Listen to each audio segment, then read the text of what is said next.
vraiment fort à cœur et qui concerne les AIS, mais qui concerne surtout les associations de terrain et en particulier l'articulation des relations entre certaines AIS et ces associations.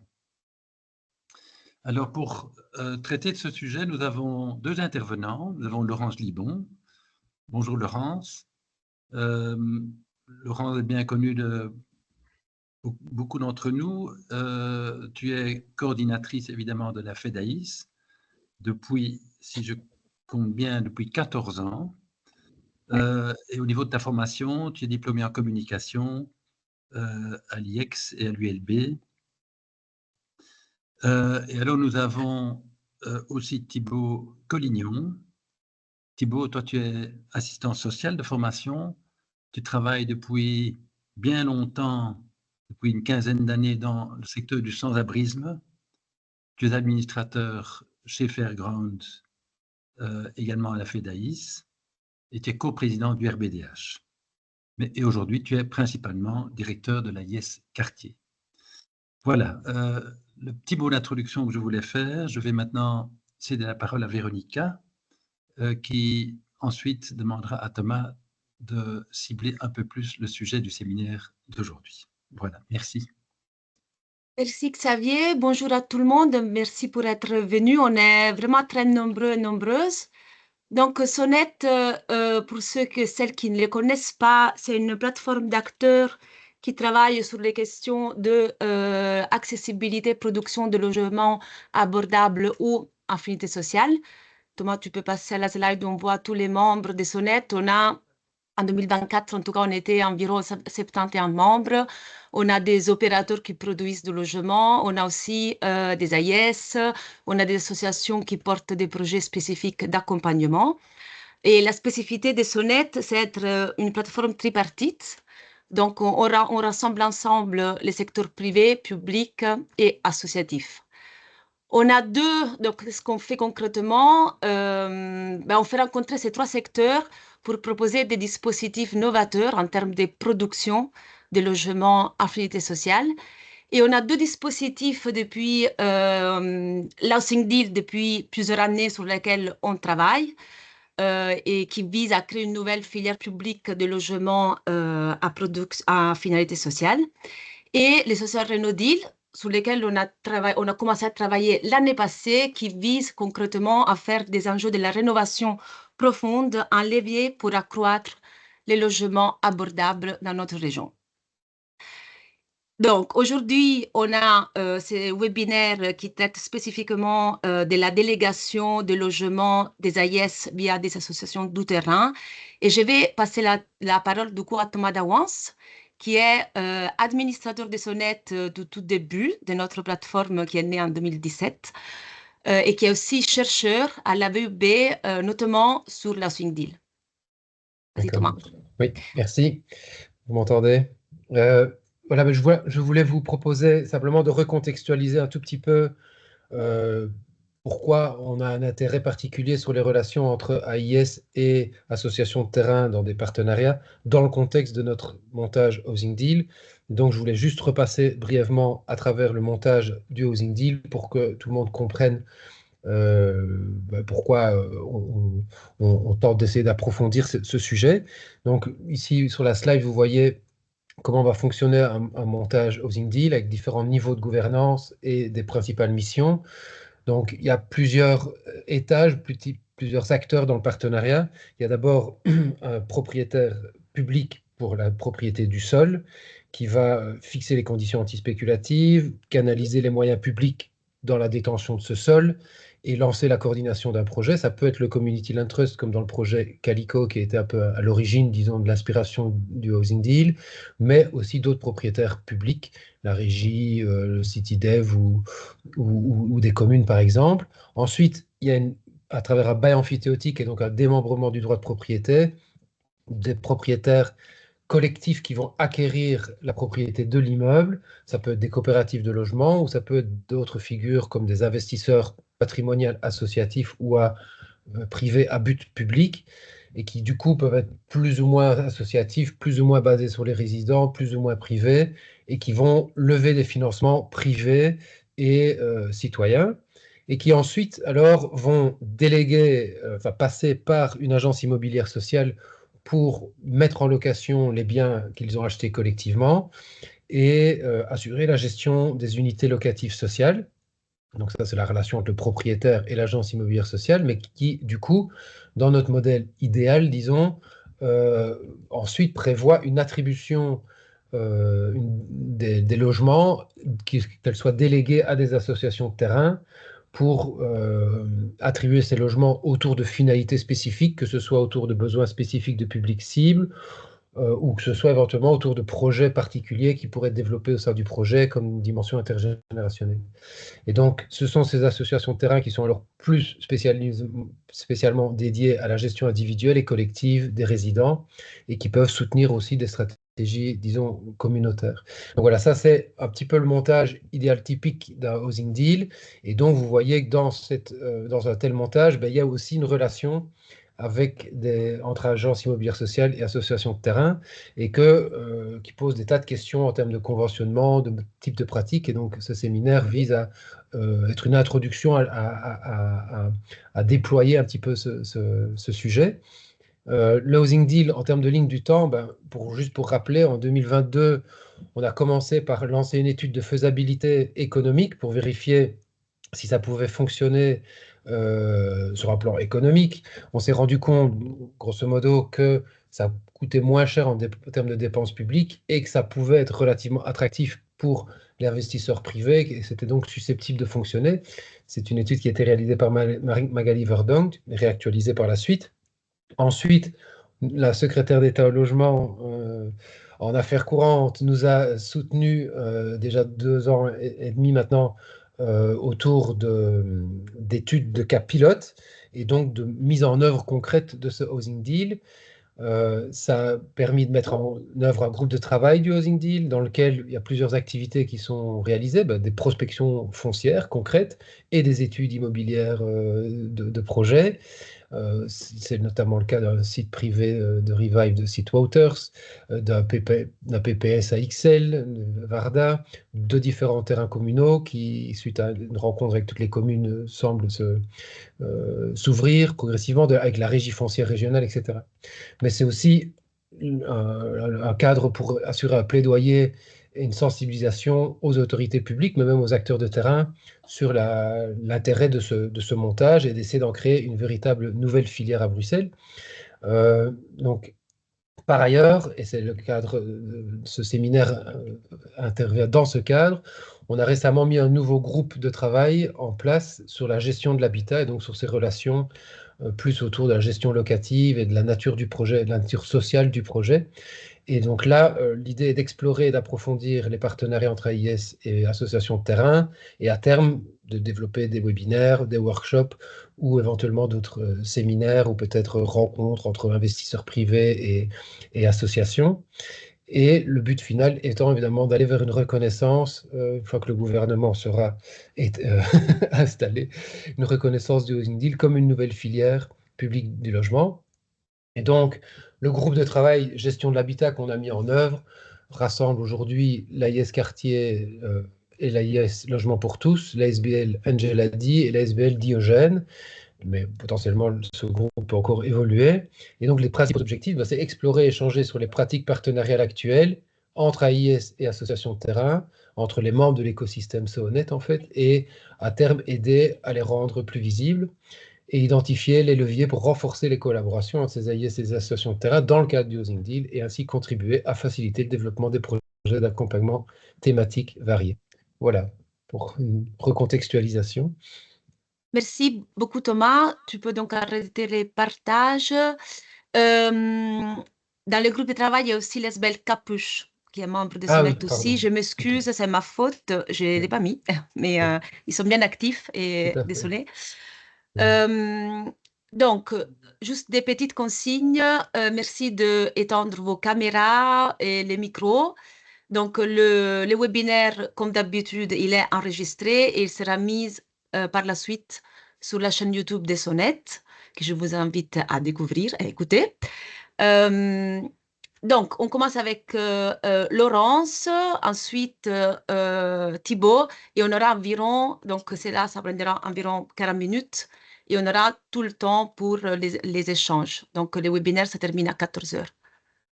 Laurence, tu peux partager du coup ta présentation. Oui, je vais prendre contrôle de l'écran. Un petit instant. Voilà.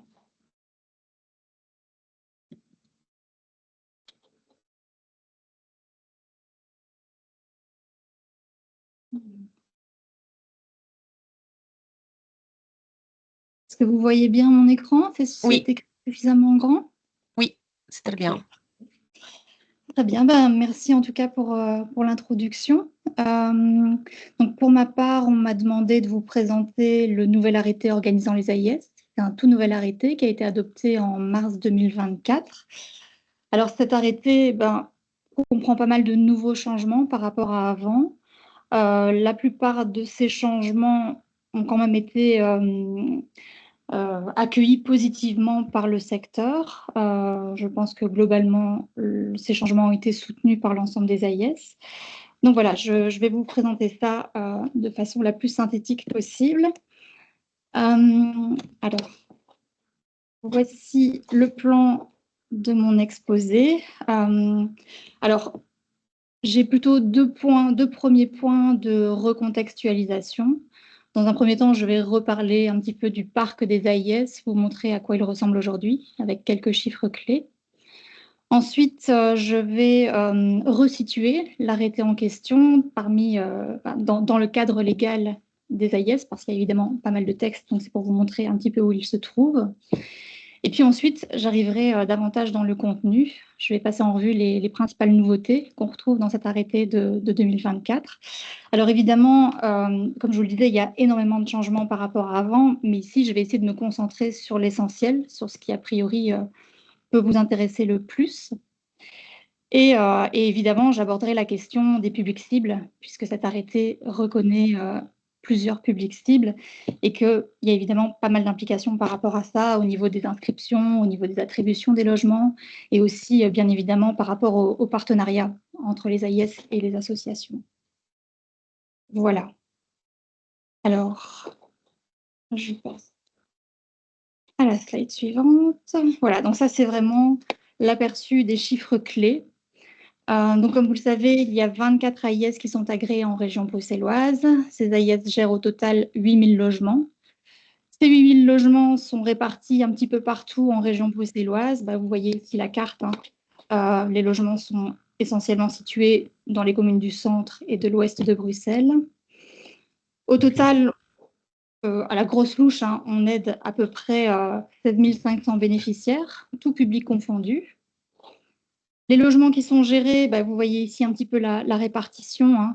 On se rend compte effectivement que sur ces 8000 logements, les AIS gèrent essentiellement des petits logements. Quand on regarde les studios, les appartements une chambre et appartements deux chambres, ça forme quand même 80% du parc. Ensuite viennent les plus grands logements, donc 20% de plus grands logements, c'est-à-dire les logements à partir de 3 chambres et plus, et les maisons unifamiliales qui représentent à peu près 5% du parc. Un petit mot sur les propriétaires également.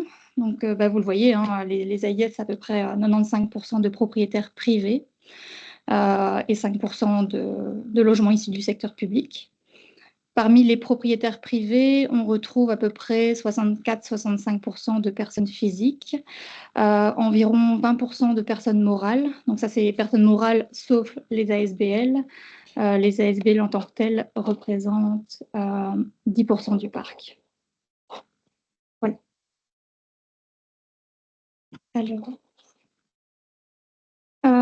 Voilà, donc un petit mot aussi sur le cadre légal des AIS. Comme je le disais, le cadre légal des AIS est formé de pas mal de textes.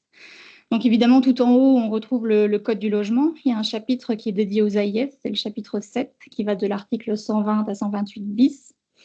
Ensuite, on retrouve le fameux arrêté dont je vais parler maintenant, l'arrêté dont la dernière version a été actualisée en 2024.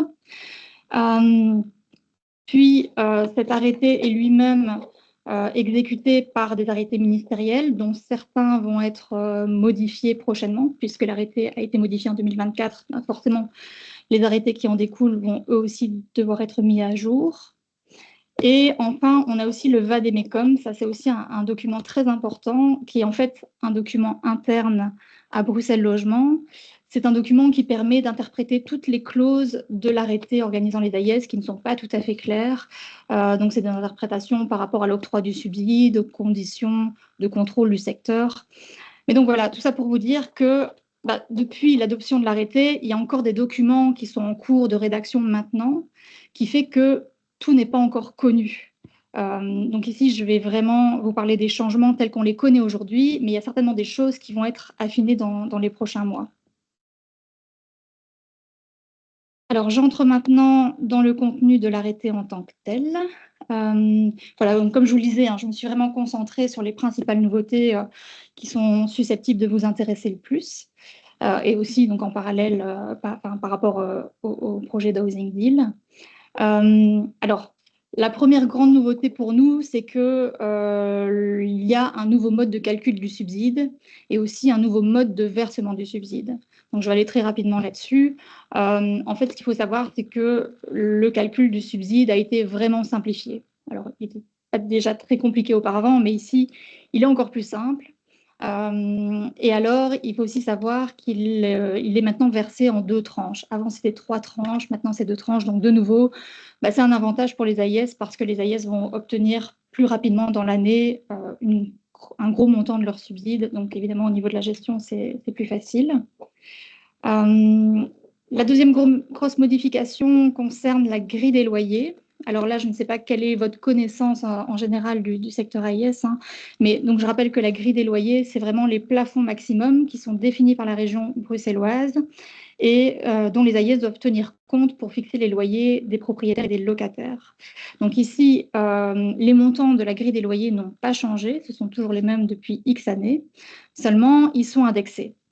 Et jusqu'à présent, ils étaient indexés annuellement.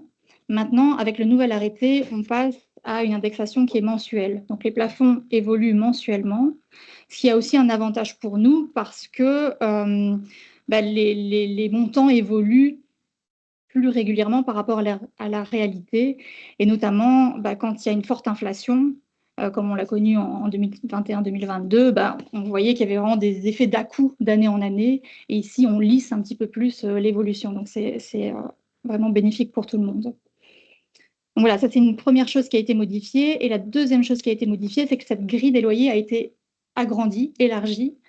Donc auparavant, la grille allait par exemple jusqu'à des logements de 5 chambres et plus. Maintenant, il y a des nouvelles catégories de logements, des nouveaux plafonds qui sont applicables à des plus grands logements jusqu'à 7 chambres.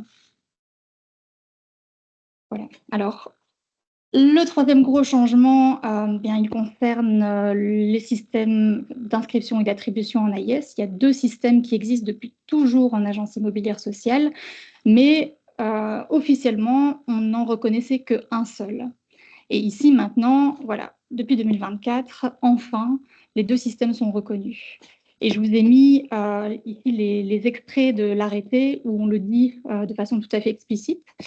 Donc, on dit que l'AIS gère des logements génériques qui sont accessibles à toute personne qui entre dans les conditions du logement social. Mais maintenant, on reconnaît que les AIS gèrent aussi des logements spécifiques qui sont destinés à des publics spécifiques. Alors ici, on dit bien que les logements doivent faire l'objet d'une convention avec un service accompagnateur partenaire dûment agréé. Là, je vais rentrer tout de suite dans le détail pour vous expliquer ce que ça veut dire. Mais voilà, en tout cas, je voulais vraiment vous mettre l'extrait en question. Et cet extrait-là est suivi d'un autre un petit peu plus tard dans l'arrêté qui dit bien que par rapport au logement spécifique, eh bien, l'arrêté reconnaît un certain nombre de publics auxquels les AIS s'adressent. Je vais vous les montrer tout de suite après. Donc, la liste est vraiment reprise de façon exhaustive. Et on dit aussi que, du coup, pour ces logements-là, ces logements spécifiques, l'AIS peut aussi avoir un règlement d'attribution spécifique. Et on dit bien que ce règlement doit respecter des principes d'égalité et de transparence. Voilà, donc ici, j'ai synthétisé en fait les deux systèmes. Donc d'un côté, on a les logements classiques qui ont toujours été reconnus.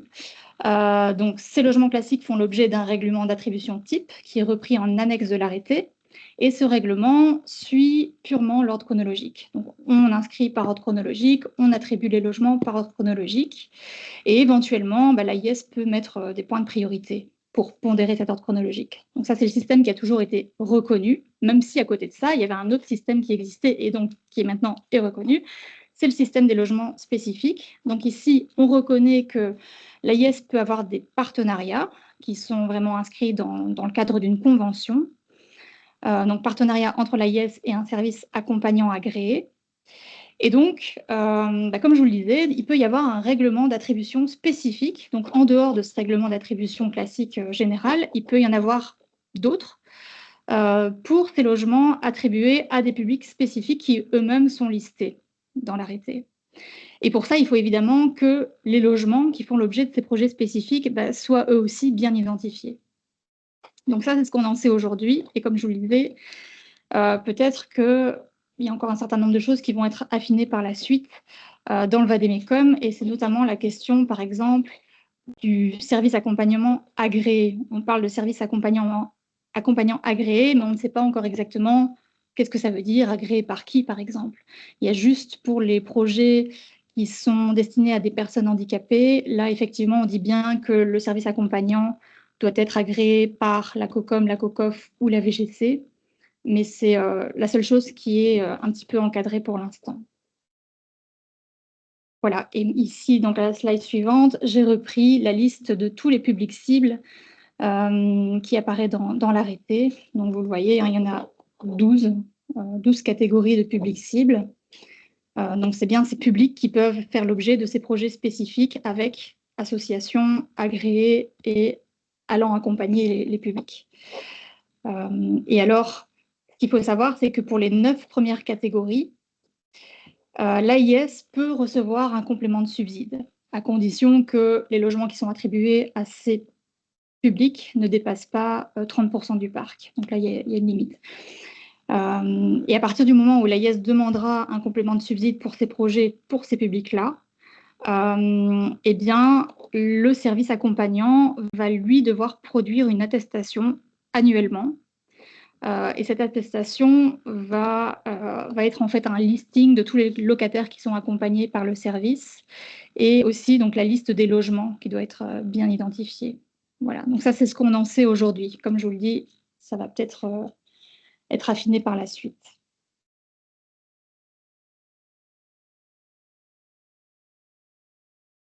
Voilà, là j'en ai fini sur la question des inscriptions, des attributions, des publics cibles, des partenariats. Je passe aux autres modifications que j'ai encore épinglées. Une modification aussi intéressante, c'est par rapport à la durée des contrats.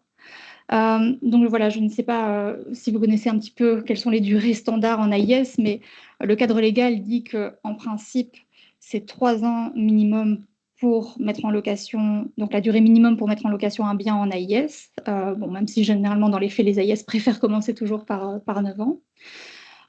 C'est 9 ans minimum en tout cas si le propriétaire fait appel à des primes à la rénovation. C'est 15 ans minimum si le propriétaire a droit à une réduction de la TVA à 12%. Et ici, donc, on ajoute une nouvelle durée standard pour tous les projets qui ont 10 logements ou plus et qui ont bénéficié de cette réduction de la TVA. Donc, à ce moment-là, c'est 27 ans minimum, bien que l'arrêté ajoute que cette durée peut être ramenée à 15 ans si le propriétaire s'engage à notifier son congé à l'AIS 1 an à l'avance. J'ai également repris les chiffres qu'on a à notre connaissance ici à la Fédération. Par rapport à ces logements qui font l'objet d'une réduction de TVA à 12%, on se rend compte aujourd'hui que ça représente quand même 14% du parc, donc environ 1000 logements. C'est quand même pas négligeable. Voilà.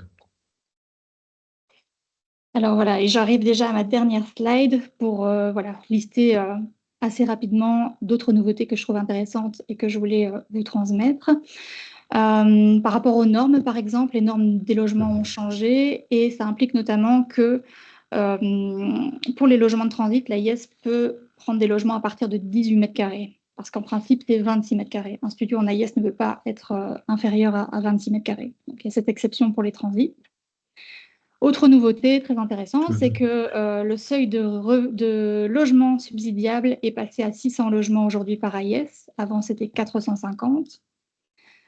Au niveau des contrats types, un petit mot également. Donc, il faut savoir qu'avant, tous les contrats types étaient repris en annexe de l'arrêté. Donc, les contrats que l'AIS peut signer avec des propriétaires ou des locataires. Maintenant, ces contrats types ont disparu, à part la convention de transit. Et en fait, c'est à la fédération de reprendre le relais pour établir elle-même les contrats types. Donc, ça, c'est aussi un avantage parce qu'on estime qu'on va pouvoir mieux retranscrire les bonnes pratiques dans les contrats et aussi les faire évoluer plus facilement par rapport aux nouvelles réglementations. Voilà, et comme je vous le disais, il y a plein d'autres modifications, mais je ne vais pas rentrer ici dans les détails parce qu'on va arriver dans des choses très techniques et qui concernent vraiment la popote interne des AIS. Voilà. Merci Laurence. Donc Thibaut. Oui, voilà. Bonjour à tous. Voilà, donc moi je vais vous parler de la place des associations dans ce nouveau modèle AIS. Et donc, vous voyez qu'il y a déjà un gros avantage de ce changement dans l'arrêté, c'est que vous pouvez clairement maintenant, les associations peuvent clairement maintenant conventionner avec une AIS, ce qui était moins clair auparavant. Et donc, l'avantage de conventionner, c'est aussi de pouvoir se lancer dans des nouveaux projets. Alors, on voit que dans l'arrêté, il est indiqué que l'association doit être agréée, et on ne sait effectivement pas par qui, c'est pas précisé. Mais il faut savoir quand même que l'agrément permet de distinguer le public cible de l'association. Ça permet à la région de s'assurer qu'il y a bien un contrôle sur les activités de l'association. Par exemple, une CHNA, donc un service d'hébergement non agréé, ne pourrait en principe pas conventionner. Et alors, cela aussi évite aux AIS de vérifier que chaque candidat locataire fait bien partie du public cible, parce que l'idée à la base, dans l'avant-projet, c'était de demander à chaque candidat locataire d'entrer une attestation comme quoi il était bien sans abri, handicapé, ex-détenu, etc. Ce qui nous semblait tout à fait impossible. Et donc là, on demande simplement que l'association soit agréée pour ce public cible-là. Alors évidemment, à partir du moment où on peut conventionner, et on le sait déjà, il y a un besoin évidemment énorme à Bruxelles de logements et surtout pour les publics cibles. Il est clair que les AIS sont bombardés de demandes de partenariat. Il faut savoir que toutes les AIS ne peuvent pas ouvrir leur partenariat pour diverses raisons, simplement ne fût-ce que par rapport au nombre de partenaires à gérer, parce que chaque partenaire, c'est une convention, c'est une évaluation de la convention, etc. Donc c'est quand même du travail important pour l'AIS. Donc il y a le nombre de partenaires à gérer. Il y a éventuellement le territoire sur lequel le partenaire, l'association travaille. Donc, il faut savoir qu'il y a certaines AIS qui ciblent des territoires d'action bien définis, donc qui limitent des actions sur d'autres territoires, même si en principe, les AIS peuvent travailler sur les 19 communes de Bruxelles. Il y a aussi la question évidemment du manque de logements affectables à des partenaires. Donc ça c'est aussi, si tous les logements sont affectés à des partenaires, voilà, on peut postuler pour avoir une convention auprès de l'AIS, mais s'il n'y a pas de logement disponible, ça va être compliqué d'obtenir un logement. Et donc, en fait, concrètement, chaque association doit s'adresser directement à chaque AIS pour demander un partenariat. Et chaque AIS est différente, chaque association est différente, et donc cela demande chaque fois une négociation sur le conventionnement. Et donc, si une association veut obtenir, ou un projet, parce qu'on parle d'association, mais je peux parler aussi de projet, si un projet veut avoir une chance d'aboutir, il est clair que l'existence même du projet est un atout. Si une association arrive simplement auprès de l'AIS en disant moi je recherche des logements, est-ce que vous pouvez m'en fournir? Ça va être compliqué. Par contre, si l'association dit moi j'ai un projet avec un propriétaire intéressé pour fonctionner en AIS et qui est intéressé pour fonctionner avec notre public, évidemment, le projet a beaucoup plus de chances d'aboutir. Et la convention aussi. Donc ça, c'est un exemple. Un exemple aussi, par exemple, d'un habitat solidaire qui pourrait se créer, un habitat collectif. Bon, évidemment, si les choses sont déjà mises en place à l'avance, ce sera plus simple pour l'AIS voilà, d'accéder à ce projet. Alors évidemment, chaque association a un peu une vision de son public, mais il faut savoir évidemment que quand on voit la liste des publics cibles, et le droit au logement, il s'adresse à tous et à tous les publics. Et donc, les publics spécifiques sont nombreux. Et donc, il y a énormément de secteurs concernés, beaucoup d'associations concernées. Vous l'avez vu dans la liste des publics cibles, hein, c'est beaucoup. Certaines associations pourraient se dire, mais moi, je n'ai pas, mon public n'est peut-être pas dans la liste. Attention, lisez bien la liste, parce que si je prends rien que l'exemple du sans-abri, mais le sans-abri, en fait, il peut être défini sur la base de la typologie européenne ETHOS, qui a été établie par la FEANSA. Et donc, être sans-abri, ce sont des personnes qui peuvent vivre à la rue ou en hébergement d'urgence, de crise ou de nuit. Être sans logement, qui vivent dans des structures d'hébergement, maisons d'accueil ou autres. Être en situation de logement précaire, simplement menacé d'expulsion ou de violence domestique. Violence conjugale, être en situation de logement inadéquat aussi, simplement parce que le logement est surpeuplé ou n'est pas conforme. Donc la définition du sans-abri est quand même très très large. Donc ça permet tout de même de conventionner sur cette base-là aussi. Donc ça ouvre des pistes. Alors, ce qui est important dans la convention entre l'association et l'AIS, c'est de bien comprendre la notion de partenariat. C'est vraiment essentiel. Être partenaire, c'est travailler ensemble quand il y a un problème, c'est trouver des solutions ensemble pour résoudre les problèmes. Une association qui va écrire à une AIS en disant oui, vous devez faire ci, vous devez faire ça parce que vous êtes le bailleur, c'est un peu court et ça va frustrer l'AIS. Le conventionnement, c'est vraiment un travail ensemble. C'est vraiment très très important comme positionnement à avoir. Et donc oui, l'association va peut-être défendre le locataire, mais elle doit surtout être dans la recherche de pistes de solutions pour le locataire en collaboration avec l'AIS. Ça doit aller dans les deux sens. Donc c'est vraiment très important. Il faut un équilibre. Et d'où l'importance aussi du contenu de la convention.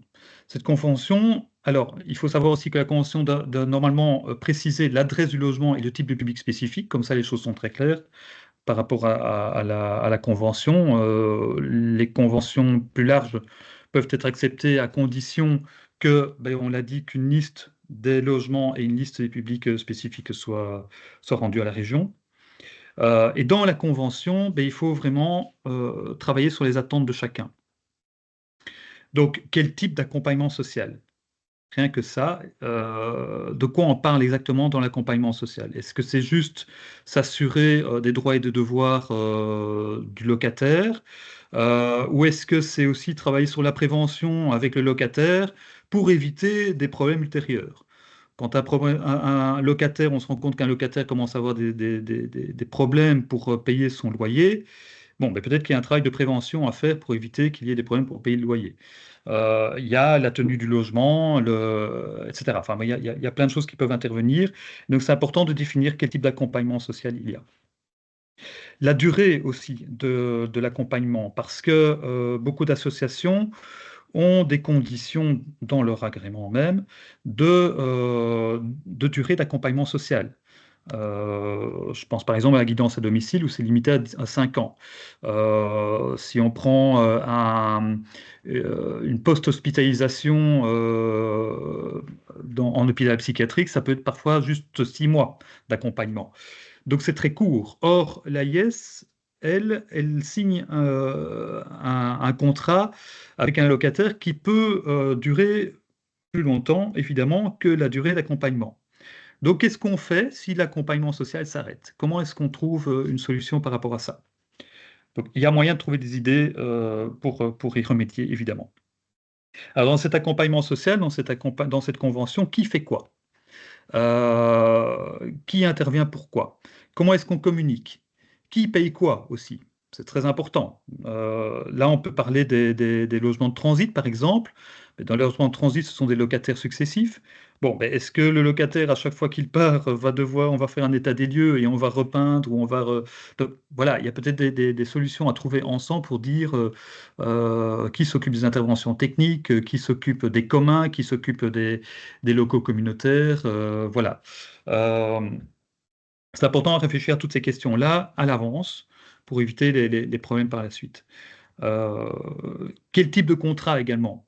Est-ce qu'on fait du transit ou on ne fait pas du transit? Il y a des associations qui préféreront travailler uniquement avec du transit pour avoir un roulement dans l'occupation du logement, de telle sorte à ce qu'elles gardent le logement pour des publics qui vont tourner. D'autres diront, mais non, on préfère installer un locataire et que ce locataire s'installe à long terme. Évidemment, c'est un logement qui est bloqué pour du long terme. Et donc l'association ne pourra plus avoir accès à ce logement pour d'autres publics. Donc c'est à réfléchir, c'est au cas par cas, toutes les solutions sont possibles. Alors dans cette convention aussi, il est très important d'évaluer. Quand se fait l'évaluation, sur quoi on se base pour faire l'évaluation, sur l'occupation, sur la communication, sur les rôles de chacun, etc. C'est vraiment important pour pouvoir corriger le tir en cours de route. S'il y a un problème, il faut se rencontrer, il faut communiquer et il faut corriger le tir. Et c'est pas parce qu'un partenariat peut se passer mal à un moment donné avec un partenaire qu'il peut pas se reconstruire par la suite. Les partenariats, ils sont souvent dépendants de l'association, même de l'AIS, de qui est là à ce moment-là. Hein, quel travailleur social va faire l'accompagnement du locataire? Ça peut varier énormément, et ça, vous le savez évidemment. Donc, il peut y avoir des hauts et des bas dans le personnel d'une association. Voilà, c'est pas parce que ça se passe mal à un moment donné que ça peut pas mieux se passer par la suite. Donc, il faut toujours avoir un regard positif sur le partenariat. C'est vraiment extrêmement important. Pour pas tomber dans les clichés ou dire oui, avec telle association, on ne peut pas fonctionner parce qu'on a eu une expérience négative. Non, c'est pas une bonne idée. L'idée, c'est d'essayer, de voir comment ça se passe, et s'il y a une expérience négative, de l'évaluer, de voir pourquoi ça s'est passé négativement, et de corriger le tir. Alors, pour que l'association et l'AIS puissent fonctionner, il faut s'assurer que chacun ait les moyens financiers et humains pour pouvoir entrer dans des projets. C'est pas toujours simple, ni pour les associations, ni pour les AIS. Parce que voilà, on a besoin quand même de pouvoir soutenir les locataires, c'est extrêmement important, et de soutenir les projets. Donc là, chacun doit pouvoir peser si le projet est tenable ou pas. Si moi j'ai un promoteur qui arrive avec un projet de 100 logements, eh bien, je vais pouvoir me dire, ah chouette, 100 nouveaux logements, mais en même temps, ça va me demander des moyens humains et financiers importants pour pouvoir réaliser ce projet. Si je pense rien que l'avance sur les loyers propriétaires, il faut savoir que les logements sont déclarés chaque année au mois de septembre-octobre à la région et les subsides arrivent l'année suivante. Mais donc si j'ai 100 logements qui arrivent au mois de mai, que je les déclare au mois de septembre, je n'ai les subsides qu'au mois de février. En attendant, eh bien, je dois pouvoir avancer les loyers propriétaires, en tout cas le différentiel entre le loyer propriétaire et le loyer locataire, et donc ce n'est pas évident. Qui plus est, il faut une gestion locative qui suive, voilà, il faut tout peser, c'est pas si simple que ça. Du côté de l'association, eh bien, est-ce qu'on a suffisamment de travailleurs sociaux pour pouvoir faire l'accompagnement des locataires? Est-ce que c'est réaliste? Parce qu'il ne suffit pas simplement de se dire, ah chouette, on a trouvé un logement, on place le locataire, on s'en occupe plus. C'est pas ça le but. Hein. Le but, c'est de faire un accompagnement, et donc, surtout au début, évidemment, de l'entrée dans le logement, et en tout cas dans les premiers mois, ça demande quand même un investissement important. Donc ça, il faut le mesurer. Il faut aussi mesurer la question financière pour les locataires aussi. Est-ce que les locataires sont dans les bonnes conditions pour pouvoir entrer dans le logement? On a certaines associations qui ont prévu des fonds de soutien. Donc ça, c'est une très très bonne idée parce que en fait, ces fonds de soutien permettent d'aider les locataires, par exemple, à financer une garantie locative lorsqu'ils ne l'ont pas tout de suite. ou financer certains aménagements dans le bien, du mobilier, de la peinture ou autre. Donc voilà, ça c'est une idée intéressante à garder pour chaque association. Et donc le fonds peut se construire de différentes manières. Voilà, je pense que j'ai un peu fait le tour de tous les enjeux. Euh, en règle générale, les AIS sont assez ouvertes au partenariat. Donc, il y a beaucoup d'AIS d'ailleurs qui ne fonctionnent qu'avec des partenaires. Voilà, mais chaque projet doit être construit. Il faut être prudent pour chaque projet. Et on pourrait dire, ah oui, ce serait bien d'avoir 1000 logements du jour au lendemain, mais il faut être réaliste, il faut être constructif et il faut pouvoir mesurer tous les enjeux pour chacun.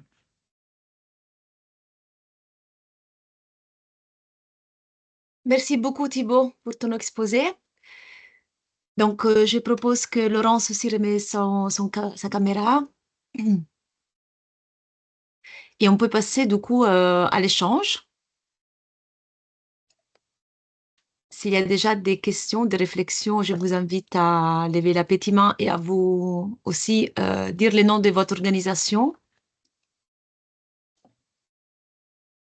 Allez, Xavier Mertens, président de Sonnet, je vous donne la parole. Je vais ouvrir la session des questions avec deux questions pour Laurence. La première, c'est, j'ai vu la liste des publics cibles, et là-dedans, il y a j'ai pas tout noté, mais j'ai vu une catégorie qui est celle de personnes qui ont une santé fragilisée au niveau santé. La question que j'ai, est-ce que les seniors pourraient tomber sous cette catégorie-là? Est-ce qu'on peut considérer globalement que les seniors ont des problèmes de santé? À mon avis, c'est ça que ça vise.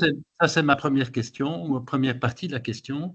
Et la deuxième, c'est si on veut que les seniors soient vraiment une catégorie les seniors avec peu de moyens financiers, si on souhaite que ces gens puissent être systématiquement accueillis par les AIS ou hébergés par les AIS, est-ce qu'il y a dans la conception des logements pour seniors des particularités, beaucoup plus d'espaces communs? Est-ce qu'il ne faut pas alors une grille ou un complément à la grille des loyers? Ça, c'est la première question que j'ai. Okay. Par rapport à la première question, en tout cas, effectivement, je pense que ce libellé, pour le reprendre, personnes fragilisées par leur santé, je crois effectivement que ça vise notamment les seniors. Et comme donc vous l'avez vu, ce n'est pas un public qui donne lieu à un subside complémentaire pour l'AIS. Mais par contre, c'est un public qui peut faire partie de ces projets spécifiques développés par l'AIS avec des services accompagnants, etc. etc. Voilà. Et concernant la seconde question, par rapport si je comprends bien, au fait que ces projets-là, pour seniors, finalement, demandent des équipements peut-être supplémentaires. Absolument. Plus d'espace commun, voilà, il y a une conception du projet de l'immeuble qui est tout à fait différente. Mais donc la question, c'est aussi par rapport à la grille des loyers qu'il faudrait pouvoir répercuter. Je crois que c'est une vraie réflexion, mais d'emblée, j'ai envie de dire, est-ce que c'est cette réflexion ne concerne que le public des seniors? C'est probablement le cas pour pas mal d'autres publics. Voilà, en tout cas, je pense qu'au niveau de la fédération, on n'a jamais eu une réflexion en ce sens-là, donc je peux difficilement donner un point de vue. Mais oui, pourquoi pas, enfin, c'est peut-être quelque chose auquel il faut réfléchir. Je ne sais pas non plus quelle est l'étendue des projets aujourd'hui pour seniors.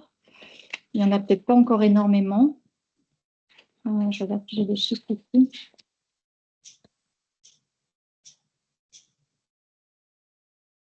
Non. Enfin, les projets spécifiques, c'est à peu près 20% du parc. Oui.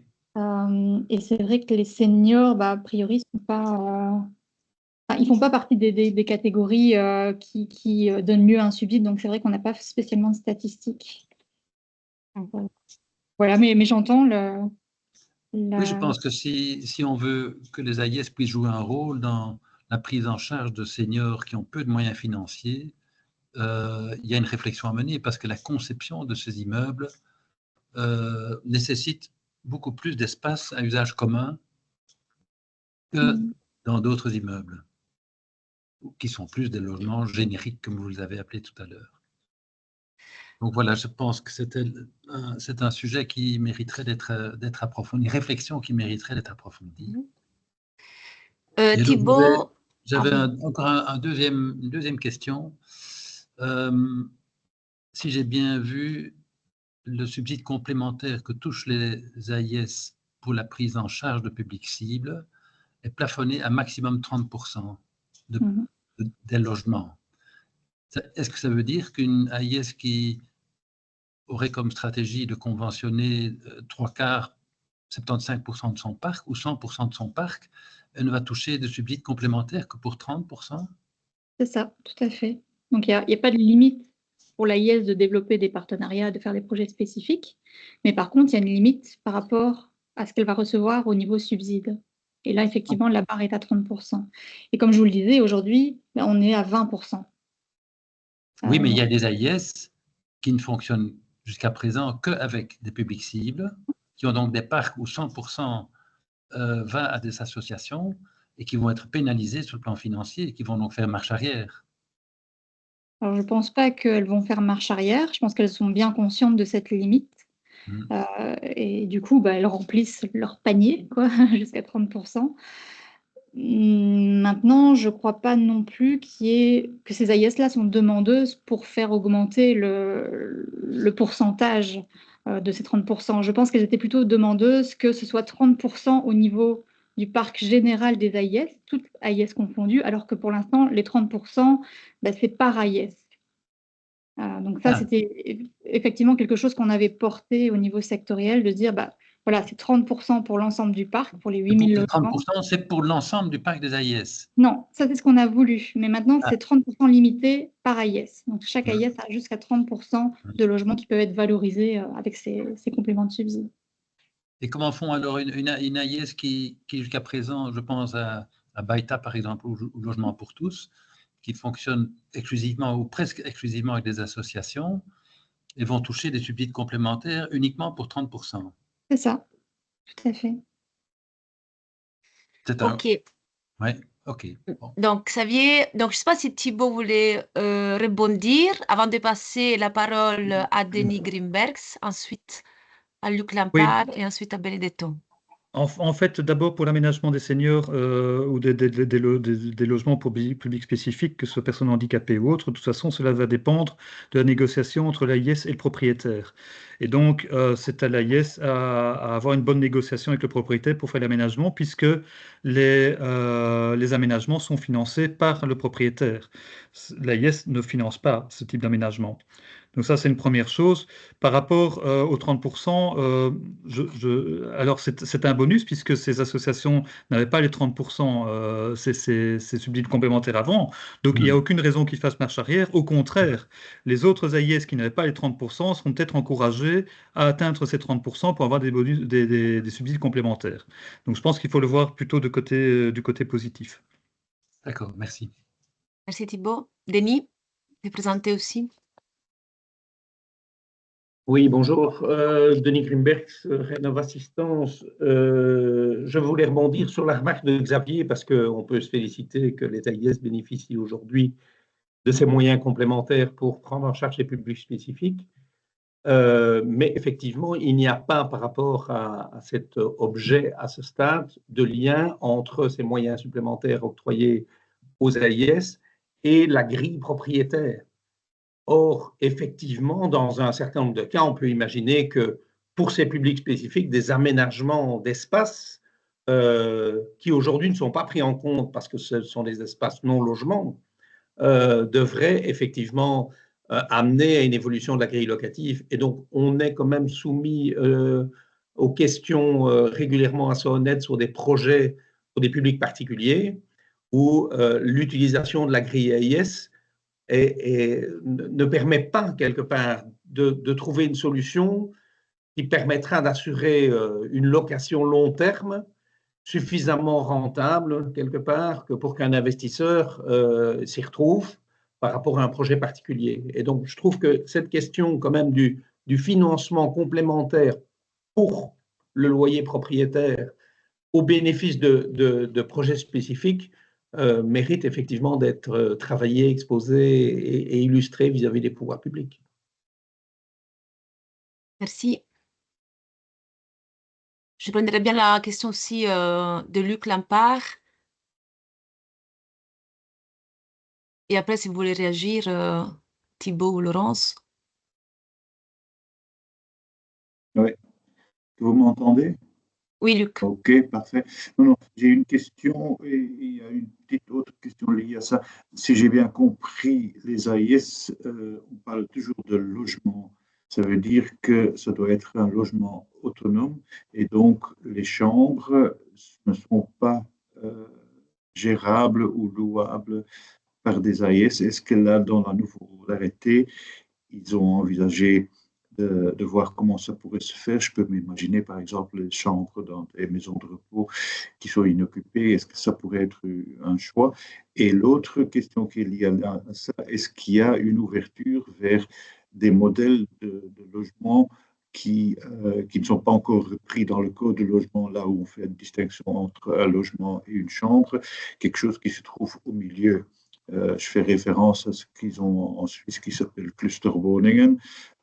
C'est des sortes de logements, mais qui partagent plus d'espace collectif que dans un logement classique. Voilà. Merci. Merci. Je peux peut-être répondre, effectivement. Oui, donc la notion de logement, elle est toujours là, elle n'a pas changé. Et on parle toujours de logements qui sont aux normes, qui respectent les normes du Code du logement. Là-dessus, voilà, il n'y a pas eu d'évolution, c'est toujours le cas. Par contre, les AIS peuvent gérer des logements collectifs. Mais de nouveau, c'est au sein d'un logement bien indépendant. Ben là, il peut y avoir des projets de logement collectif, solidaire, intergénérationnel, où finalement l'AIS va pouvoir contracter avec les occupants de façon individuelle. Mais ça reste toujours au sein d'un logement, d'une entité. Je ne sais pas si Thibaut, tu peux rajouter quelque chose? Oui, oui, logement collectif, évidemment, avec ses limites. Il n'est pas question pour une AIS de gérer une maison de repos ou une maison d'accueil. C'est évidemment pas du tout l'objet. Mais par contre, des projets spécifiques avec des lieux communs, comme on en a d'ailleurs. Chez nous, on a 4 habitats solidaires. Voilà, c'est le genre de choses que l'on peut faire avec des espaces communs. On a aussi des grands ensembles où on gère le grand ensemble finalement avec des espaces collectifs comme une salle communautaire ou un jardin ou des choses comme ça. Donc ça peut se faire via l'AIS. Mais il y a quand même des limites par rapport à la gestion, parce que les moyens aussi humains sont quand même limités dans les AIS. Et merci. Je ne sais pas si par rapport à la remarque, à la réflexion de Denis, en tout cas sur le fait de revoir aussi la grille propriétaire éventuellement pour des besoins spécifiques, est-ce que c'est une réflexion que ça s'est fait au sein du réseau de la FEDAIS? Si vous voulez réagir. Moi, ce qui me paraît compliqué, c'est d'avoir un plaidoyer pour un aménagement qui est à charge d'un propriétaire. Donc c'est ça qui est un peu compliqué pour moi.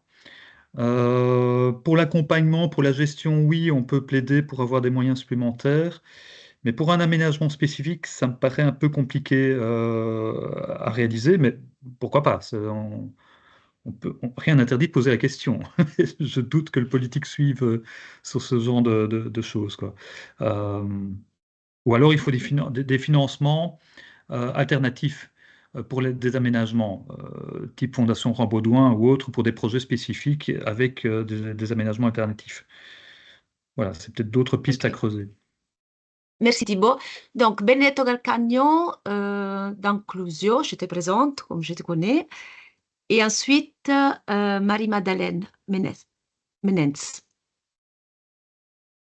Oui, merci Véronica. Ma question, je suis passionné de la simplicité. Donc, si j'ai bien compris, j'ai entendu que la nouvelle arrêté a prévu un système de subvention des AIS beaucoup plus simple. Et je suis curieux de savoir, parce que je ne vois pas clair, donc qu'est-ce qui a simplifié, comment c'était avant, si on peut expliquer en quelques mots, et comment c'est maintenant beaucoup plus simple le système de subvention des AIS de la part de la région. Oui, en quelques mots, donc ce qui est sûr, c'est que l'AIS reçoit toujours une enveloppe de subsides qui est calculée strictement par rapport au nombre de logements qu'elle gère et au type de logement qu'elle gère. Donc ça, c'est toujours le même principe, c'est juste dans le mode de calcul qu'on a simplifié les choses.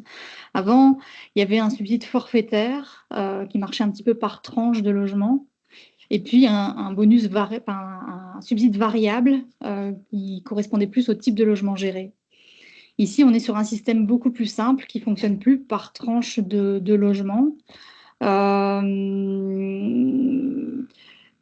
ne fonctionne plus par palier, c'est par rapport au nombre de logements. Il y a toujours un incitant par rapport aux nouvelles prises de logement. Quand il y a un nouveau logement qui est pris en gestion par l'AIS, elle reçoit une espèce de bonus. Voilà, et après, c'est par rapport au public cible. Donc, oui, il y a plus ce côté forfaitaire par tranche et variable par type de logement. C'est vraiment par nombre de logements, il y a un montant qui peut être aussi valorisé en fonction des nouveaux logements qui entrent dans le parc. Et ensuite, c'est vraiment en fonction des types de publics cibles que l'AIS loge. Je ne sais pas si ça répond à la question, si c'est suffisamment détaillé ou pas. Oui, non, un peu, oui. Les montants sont publiés, on peut les avoir, comment c'est calculé, c'est facile. Oui, dans l'arrêté, tout est écrit dans l'arrêté, effectivement. Ah oui, ok. Il y a un chapitre sur le subventionnement. Oui, tout est repris là. Et c'est intéressant pour comprendre année, les différents moyens de la région de subventionner le logement social. C'est ça que, dans ces cas-là, ça m'intéresse. Merci. Alors, Madame Mensens. Voilà. Oui, bonjour. Bonjour. En fait, je suis Marie-Madeleine Menens, je suis architecte et je fais partie encore de la CRD. Je suis spécialisée en logement et pour des recherches de nouveaux types de logements. Donc, ma question était la suivante, c'est ce public cible qui vient d'être ajouté demande peut-être des aménagements spécifiques à ces personnes quand on parle d'handicapés, etc. Est-ce que le projet prévoit ce type d'aménagement et le financement de ceci et qu'en est-il après si ces logements sont cédés par des propriétaires privés donc à des plus courtes durées? Comment est-ce qu'alors ces logements sont remis, qui remet en état d'origine classique? Est-ce que je me fais comprendre? Je pense que M. Thibault Collignon a déjà plus ou moins répondu qu'il y avait quand même, qu'il fallait peut-être prévoir dans le projet, donc peut-être un financement supérieur pour l'adaptation de ces logements pour certains publics, notamment des handicapés, par exemple. Oui, tout à fait, hein. Donc ça peut se prévoir. On peut prévoir ce type de projet. Donc il faut chercher le financement pour pouvoir faire les aménagements. Alors, mais dans tous les cas, il faut une négociation avec le propriétaire. Il faut que le propriétaire soit d'accord avec le projet. Je vois mal adapter un bien sans l'accord du propriétaire et puis une remise en état par l'AIS à la fin du mandat de gestion ou du bail parce qu'on n'a pas demandé l'avis au propriétaire. Je pense que c'est quand même très important de fonctionner en partenariat avec le propriétaire. Après, pour le financement, voilà, il y a différentes sources de financement qui existent sur l'aménagement, et même pour un logement, pour une personne handicapée, la personne elle-même peut avoir des moyens pour aménager son logement, hein, donc ça existe. Voilà, donc il faut un peu être imaginatif et trouver les solutions à gauche, à droite, mais c'est pour tout type de projet. Je pense aux grands ensembles, ou quand on doit faire de la cohésion sociale, eh bien, on va essayer de trouver un financement pour faire la cohésion sociale, pour engager une personne qui fait la cohésion sociale. C'est la même chose. Donc, dès qu'on sort un peu du classique, il faut trouver des moyens supplémentaires, et les moyens ne vont pas venir de l'AIS, ils vont être externes la plupart du temps pour ce type de projet. Voilà. Oui. Oui, merci beaucoup. Voilà, c'était ma question. Merci. Est-ce qu'il y a encore de questions ou de partage de réflexion? Vous pouvez toujours lever la main. S'il n'y en a pas, moi j'ai peut-être une question aussi. Donc, je me demandais pour les associations qui portent des projets plutôt thématiques, qui visent des publics précaires, mais qui n'ont pas un handicap ou en tout cas une des critères qui sont listés dans l'arrêté et qui misent sur des projets d'habitat en termes de participation citoyenne, d'engagement. Donc, pour ce type de projet-là, il serait plutôt il ne rentre pas dans la liste, donc c'est plutôt dans la liste d'attente de l'AIS. Où voilà, ils ne sont pas vraiment dans les cases.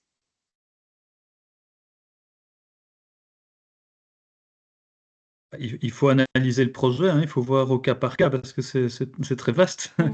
Donc, bon, si les personnes sont en difficulté sociale, mais quelles sont ces difficultés sociales? Est-ce qu'elles sont juste économiques? Mais alors, dans ce cas-là, comment privilégier un public qui a des difficultés économiques par rapport à un autre public qui a aussi des difficultés économiques? C'est toute la question de l'urgence, hein, des dérogations aussi quand on octroie un logement. On me dit souvent, ah mais la personne est à la rue, c'est urgent. Sauf que dans mes candidats locataires, j'en ai beaucoup qui sont à la rue. Alors, comment est-ce que je fais pour privilégier la personne qui arrive en urgence, je suis à la rue, et l'autre personne qui est sur mes listes, qui attend depuis des mois et des mois, voire des années, pour avoir un logement? Donc, c'est compliqué. Donc, je crois qu'il faut voir au cas par cas, il faut voir le type de projet, il faut voir exactement et si on peut le faire entrer dans les cases ou pas. Aussi, l'association qui accompagne le projet, mais si elle est agréée ou subsidiée, mais quel type d'agrément elle a? Et donc, à partir de là, on peut se dire, bah, tiens, elle est agréée pour tel type de public. Et puis, on voit. OK. Mais c'est très compliqué de répondre à cette question-là Oui. sans analyser le projet en Un projet, profondeur parce que c'est vraiment au cas par cas. Oui.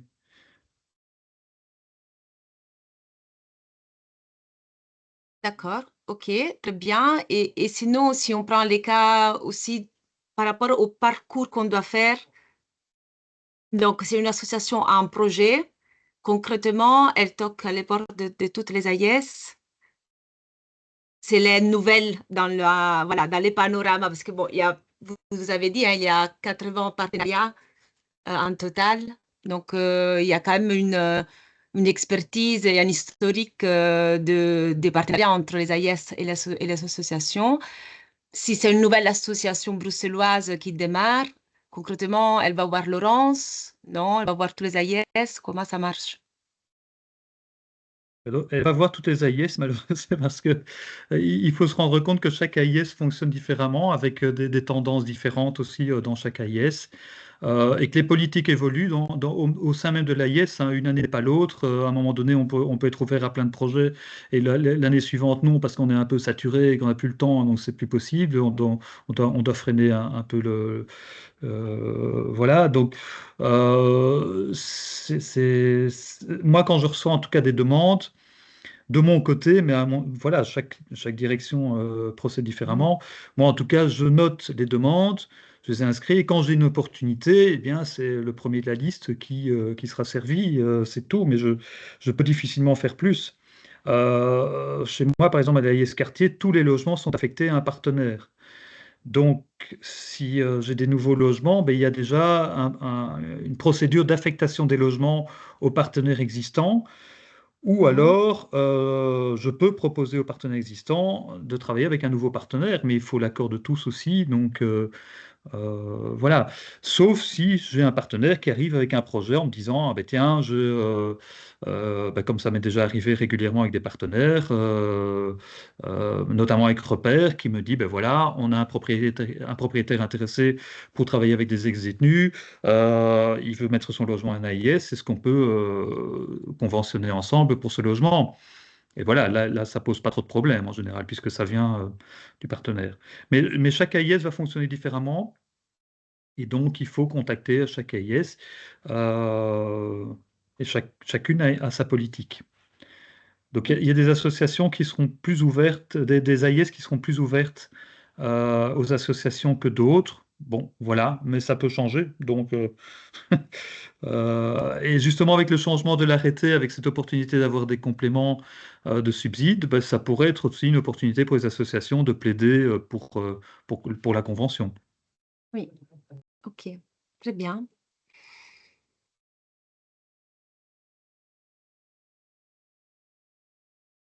Bon, s'il y a, donc, je vous invite à poser encore des questions. On a encore on a encore le temps.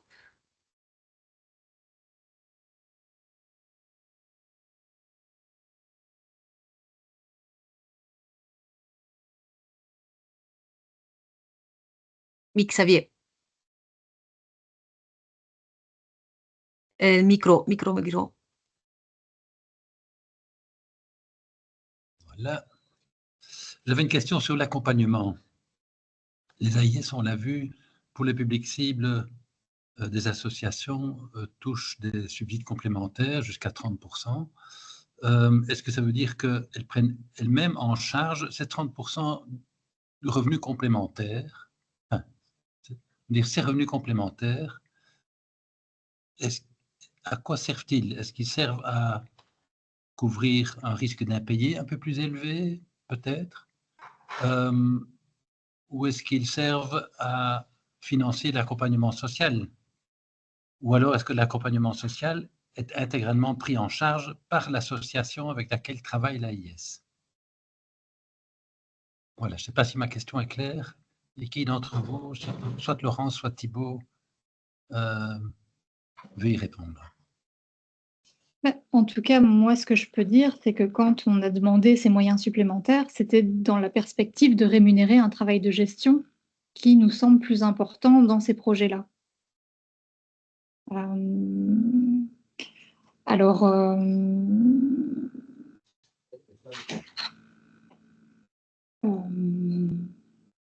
ce travail complémentaire, quel est-il? Est-ce que c'est dans le suivi administratif?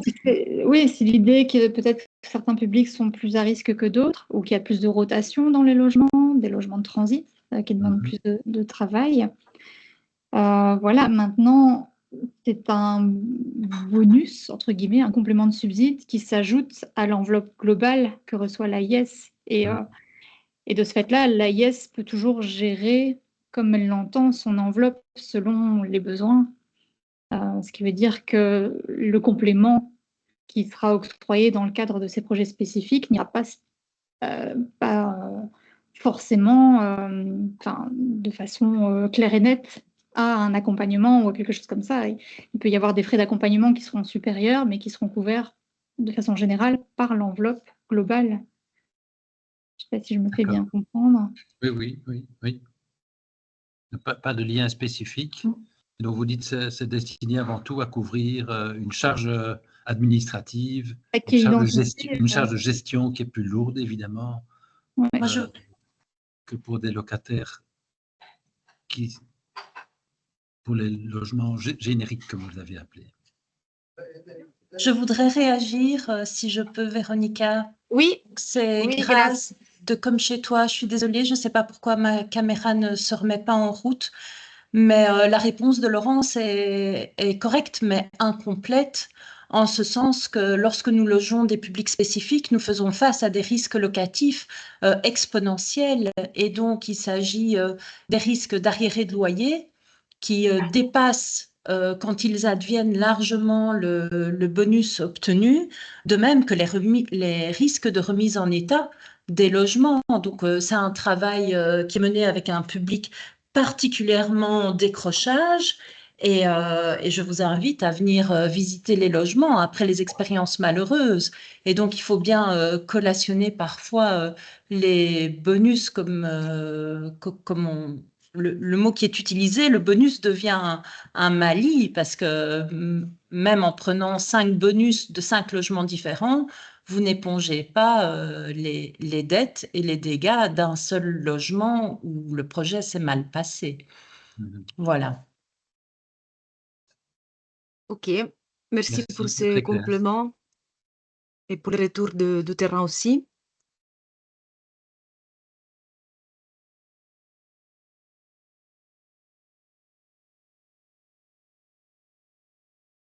Alors, s'il n'y a pas d'autres questions, réflexions. Oui, il y a des petits messages sur la chat. Oui, c'est Denis Grimbergs qui nous remercie, qui doit partir. Xavier, je propose du coup de clôturer. Très bien. Il me reste à vous remercier tous pour votre présence, qui était une nouvelle fois très nombreuse. On a dépassé les 50 participants, si j'ai bien suivi.